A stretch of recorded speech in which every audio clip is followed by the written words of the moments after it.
jalannya hari ini? Lancar, nggak macet sih Bu. Oke, terima kasih ya sudah hadir di sini. Tadi saya juga sudah sempat membaca lembar informationnya dan catatan di situ saya bisa memahami bahwa Mbak Novi itu sangat menghargai nilai dalam keluarga. Salah satunya itu adalah kesuksesan sebagai nilai bakti.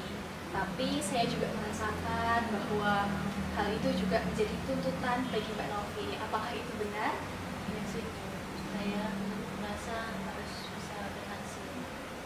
Oke, berarti Mbak Novi itu merasa serba salah seperti itu ya, karena di posisi satu Mbak Novi ingin membanggakan kedua orang tua, ingin berbakti. Di posisi lain Mbak Novi merasa belum bisa mencapai kondisi tersebut. Menurut Mbak Novi, kira-kira apa yang membuat Mbak Novi itu merasa ragu untuk mengubah cara pandang baru agar bisa mengatasi tindakan tersebut? Ya, saya selalu merasa takut gagal lagi sih Bu. Apalagi memang kan dari keluarga juga selalu bertanya-tanya tentang kesuksesan saya.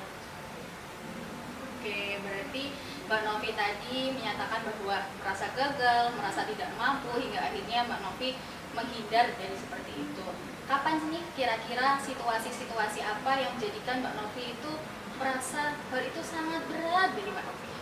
Ya, paling seringnya kalau misalkan pas ditanya sama orang tua ya Bu, kapan kamu kerja, terus kapan kamu bisa punya penghasilan, apalagi tambah kalau lihat teman-teman di sosial media itu udah kerja, udah sukses gitu sih Bu. Oke, berarti di situ ada pola di mana munculnya pemicu ditanya oleh keluarga. Setelah itu Mbak Novi Mbak Novi merasa cemas hingga akhirnya menghindar dari seperti itu. Iya Bu, gitu. Jadi saya lebih banyak menghindarnya, padahal ya punya kesempatan untuk mencoba, tapi saya lebih banyak menghindar. Oke, berarti saya bisa menangkap bahwa Mbak Novi itu merasa aman dan tenang, tapi hanya saat itu saja. Dan akhirnya Mbak Novi itu tadi takut untuk mencoba hal baru. Apakah benar? Iya Bu, jadi ya saya takut untuk coba sekadar cari lowongan kerja atau cari informasi begitu. Jadi saya merasa takut dan mau menghindar.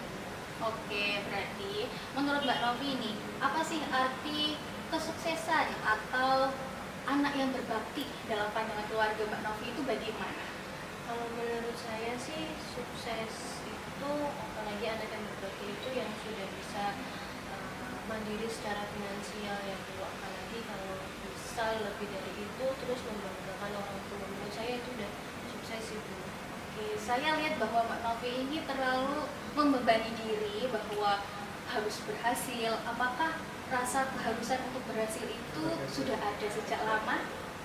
Iya sih Bu, karena saya terbiasa diminta untuk berprestasi sejak lama, terus selalu berusaha untuk membanggakan orang tua. Oke, berarti di situ ada rasa keharusan ya. Iya Bu, jadi harus banget. Oke, ketika melihat kondisi itu, eh, apa sih yang Mbak lakukan? Ya, saya bingung sih Bu, jadinya malah lebih ke menghindar aja. Oke, jadi jangka panjangnya itu jadinya Mbak menghindar dari hal tersebut. Kira-kira nih, apa yang Mbak lakukan, keinginan dalam diri Mbak sendiri lah. Karena kan tadi keinginan dari keluarga untuk kesuksesan dan sebagainya. Apa sih yang Mbak inginkan dalam diri Mbak sendiri? Sebenarnya yang paling saya inginkan cuma ya saya bisa bekerja dengan baik, saya bisa mencukupi saya tanpa ada rasa tekanan yang besar gitu Bu dari orang tua. Oke, berarti kita bisa melihat bahwa di sini Mbak Novi memaknai pertanyaan-pertanyaan yang didapatkan dari keluarga. Setelah itu melihat kesuksesan dari teman-teman, Mbak Novi merasa akhirnya cemas. Padahal sebenarnya itu adalah pola pikir Mbak Novi memandang makna gagal itu sendiri. Saya selalu bilang saya takut gagal. Oke, berarti kita akan mengubah nih cara Mbak Novi ini untuk melihat bagaimana memandang kegagalan tersebut. Semisal kata tadi, saya gagal diubah menjadi sesuatu hal lain, menurut Mbak Novi, apa kata yang bisa menggantikannya?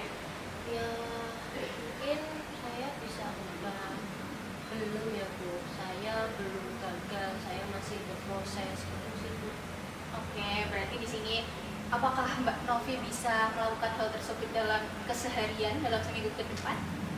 Iya, saya rasa mungkin bisa Bu. Ya, saya memang harus mencoba sih ya Bu. Oke, berarti Mbak Novi, kalau kita mencoba dalam satu minggu untuk menuliskan di buku catatan kecil Mbak Novi, menuliskan pikiran-pikiran negatif yang muncul seperti saya tidak mampu apa, setelah itu saya gagal apa, menjadi sebuah pikiran baru, pikiran positif berupa tadi saya masih berproses. Apakah Mbak Novi sanggup menuliskan hal tersebut? Ya, saya insya Allah bisa sih Bu, saya coba dulu di buku catatan gitu ya Bu ya. Ya, di buku catatan kecil aja Mbak Novi tuliskan dalam keseharian. Kira-kira ketika Mbak Novi merenungi sesuatu hal, pikiran negatif itu seperti apa? Setelah itu cara pola pikir yang baru atau pola pikir yang positif itu bagaimana? Dan Mbak Novi ulangi kata-kata pikiran positif itu seperti itu. Ya, saya rasa bisa sih Bu. Nanti setelah ini saya coba. Oke, Mbak Novi tadi sudah menyanggupi seperti itu. Ibu juga ada salah satu aktivitas di mana kalau tadi kita coba menghindar itu dengan salah satu aktivitas baru yang mendukung keberanian Mbak Novi. Apakah Mbak Novi ada salah satu kegiatan atau aktivitas yang sedang diminati atau oh saya tertarik ini, ada nggak? Saya tuh sebenarnya suka belajar sih Bu, maksudnya kayak ada online kelas gitu, Zoom gitu, misalkan ya belajar public speaking atau gimana. Sebenarnya saya suka, cuma ya belum ada keinginan. Mungkin itu bisa ya Bu ya. Oke, berarti Mbak Novi itu ada keinginan untuk mencoba hal tersebut. Ketika kita melakukan itu dalam satu minggu, menyisihkan waktu kira-kira 15-20 menit, Mbak Novi bisanya di berapa menit nih dalam satu hari? Mungkin 15 ya Bu, karena kan biasanya kalau terlalu lama saya juga mungkin bosan. Oke, berarti selain menuliskan aktivitas mengubah pikiran itu, Mbak Novi juga melakukan salah satu aktivitas yaitu belajar skill online itu selama 15 menit dalam satu hari dan dilakukan berulang kali sampai satu minggu. Iya, iya, mungkin bisa saya coba sih Bu ya. Kan juga sekarang banyak info-info di mana juga di sosial media. Saya bisa coba sih Bu. Oke, berarti Mbak Novi akan melakukan hal tersebut.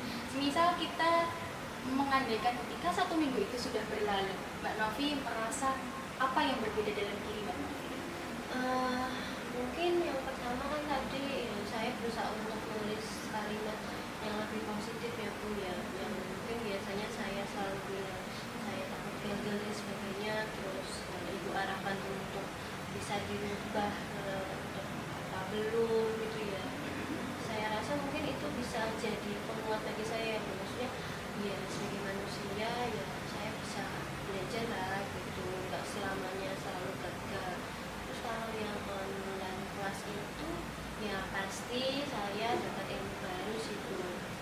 Oke, berarti Mbak Novi harapannya itu sudah bagus bisa merancang ketika aktivitas-aktivitas atau dua rancangan yang sudah kita susun itu terlaksana dengan baik. Nah, selama satu minggu itu saya harap Mbak Novi bisa menuliskan itu, bisa mempraktekkan hal tersebut secara konsisten selama satu minggu. Di sesi selanjutnya di minggu depan bertemu lagi dengan Bu Nailah di waktu yang akan kita komunikasikan kembali, apakah di waktu pagi, siang, atau sore. Apakah Mbak berkenan? Berkenan sih Bu. Nanti saya chat Ibu lagi buat kapan ketemu.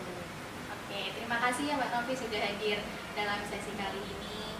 Iya Bu, saya juga mengasih, ternyata saya bisa mulai terbuka pikiran saya bahwa ya nanti setelah ini saya akan coba nanti buat menulis catatan kecil sama orang kasih. Kasih banyak bantuannya. Oke, sama-sama Mbak Novi, saya antarkan pulang. Terima kasih. Iya.